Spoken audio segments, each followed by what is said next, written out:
आणि राज्याचे मुख्यमंत्री एकनाथ शिंदे यांच्यासोबत अंगणवाडी सेविकांच्या शिष्टमंडळाची चर्चा झाली आहे, परंतु त्यानंतरही कोणताही तोडगा निघालेला नसल्यानं अजूनही आझाद मैदानात अंगणवाडी सेविकांची संख्या लक्षणीय दिसते।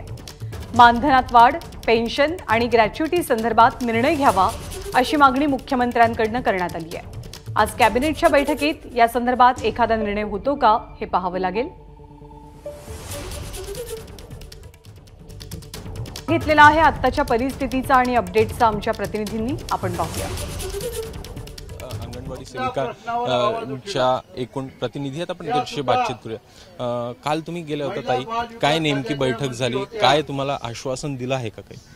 मुख्यमंत्री साहेब काल आम्हाला भेटले सचिवांच्या सह आणि त्यांचं असं म्हणणं होतं की तुम्हाला एप्रिलमध्ये 1,500ची वाढ दिली आहे, मग आता लगेच द्यायची काय गरज आहे। पण एक सरकारनं लक्षात घ्यायला पाहिजे, कोतवालांना वर्षातनं 2 वेळेला वाढ देऊ शकता, शिक्षकांना देऊ शकता, आणि मग आम्हाला का नाही देत? आणि आमचं हे महागाईशी संबंधित मानधन नाही आहे, म्हणजे महागाई निर्देशांकाशी जोडलेलं नाही आहे। त्यामुळे तुम्ही 1,500 देता आणि 2,000 महागाई वाढते, त्या वाढीचा उपयोग काय होतो आम्हाला?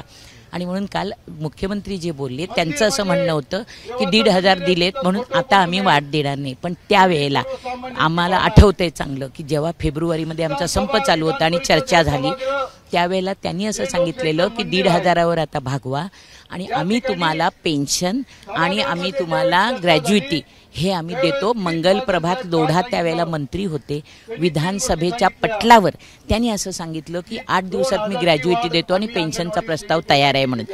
आता 11 महिने झाले त्या चर्चेला, आजपर्यंत त्याच्यामध्ये काहीही म्हणजे ना मानधनाचा ना पेन्शनचा प्रस्ताव पुढे गेला ना ग्रॅज्युटीचा।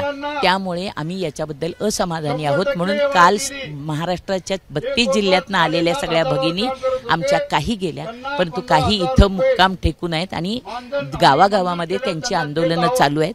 त्यामुळं आम्हाला सन्मानपूर्वक मानधन वाढ मिळाल्याशिवाय आम्ही इथून हलणार नाहीये। मोठ्या प्रमाणात अंगणवाडी सेविकांचे प्रश्न जे आहेत ते अजूनही मार्गी लागलेले नाही, त्यासाठी आज कॅबिनेटमध्ये काही तोडगा निघतो का हे बघणं महत्त्वाचं असेल।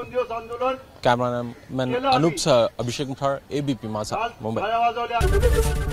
एबीपी माझा, उघडा डोळे बघा नीट।